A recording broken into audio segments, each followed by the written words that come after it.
Not every variation of every movement is going to be right for you, especially if you've had aches and pains or injuries in the past. If you've struggled with knee or hip pain, especially on one side, you may want to focus on unilateral moves. Unilateral or one-sided moves can help you correct imbalances while making sure that your stronger side isn't taking over or compensating. They can also allow you to rebuild that weaker side while avoiding the overload that can occur during bilateral movements. But what if you're including unilateral moves like the step up and there's still a struggle? What if you want to target your glutes more, but you tend to be quad dominant? Well, then this variation is exactly what you need. The step down. Sometimes it's a small tweak to a move that really adds up. These adjustments can help us target specific muscles more and work better with our builds and even current mind-body connection. With this step down, this top-down approach can help you better focus on the hip hinge and only working through the range of motion you can actually control. It's a great way to focus more on your glutes than your quads. And you can really limit the range of motion to exactly what you can control without being able to cheat and push off the other foot. It can also work well if you don't have a range of box heights because you're so in control of how far you lower down. So how do you do this great step-up variation to improve your balance and target your glutes more? To do this move, start standing on top of a box to one side of the box. You want to place your standing leg right by the edge of the box so the foot on the same side can actually hang off the box. Press that foot on the edge into the box. This can help you better balance as you lower down, especially if you struggle. Make sure you really push the foot on top of the box solidly down into the box.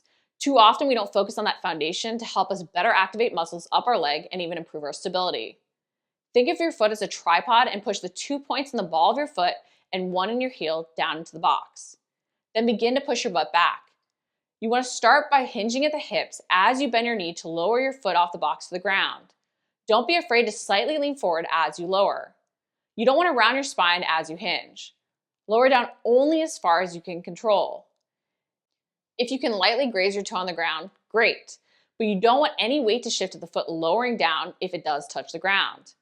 You'll then drive back up to standing off the foot on the top of the box. Stand tall at the top and squeeze that glute of the standing leg before repeating the move. You can increase the height of the box as needed or even lower only halfway down the box if you need to start. But you want to lower only as far as you can control. Because of the hip hinge with this movement over the traditional step up, you'll be able to target your glutes more while still working your quads and hamstrings. Make sure as you do this move, your knee stays in line with your hip and ankle. You don't want your knee caving in or bowing out.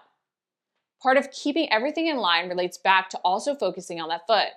Pushing through the entire foot and being conscious of what you feel working and not rocking out is really key.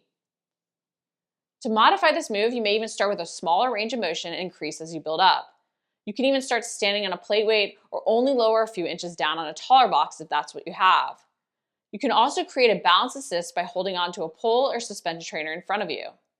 If you really struggle with your knee caving in, to help you better activate that glute medius to stabilize the hip and knee, you can also anchor a very light band to the opposite side of your standing leg and put it around your leg. This provides tension to push out against to activate the glute medius or that side butt muscle to stabilize your hip, and this will help improve your knee alignment. Just go light so you have that reminder, but it's not pulling you into an incorrect position. To advance the step down, you can hold a weight in close at your chest or even increase the height of the box to increase the range of motion. This is a great unilateral accessory exercise to include and most often will be done for 10 to 20 reps, although if you're adding loads, you might find you want to create a challenge at 8 reps. Use it for higher reps if you're just starting out and doing more bodyweight based training. If you like the video, make sure to like it, comment below if you have any questions, and subscribe. We're posting new videos each week.